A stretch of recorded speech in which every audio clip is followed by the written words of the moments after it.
Good day guys, welcome back to the channel. So if you are yet to subscribe and you've not done that, sure you do well to click on the subscribe button, like, share, make your comments. So let's see what to be expecting for the next day on GBP JPY. So let's start with our trend. We click as that we are on an uptrend move. GBP JPY is on an uptrend move.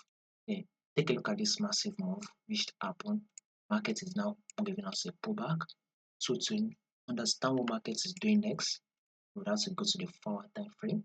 So it looks like there's a correction which is currently playing out. So this is the high, this is our higher low, this is also our higher high, here is the higher low, this is also our higher high, and here is the higher low. So our next forecast on GBPJPY is a new higher high. That means we'll be expecting a bullish move. So we should be expecting some bullish move. There's possibility that there could be a change in trend whereby market will start dropping. If it will do that, I'll give you guys an update. For now, this is what we are seeing, which is a push up. If it will change, I'll give you guys the update. So stay updated and subscribe. Also follow the Telegram channel. You'll find the link in the comment section.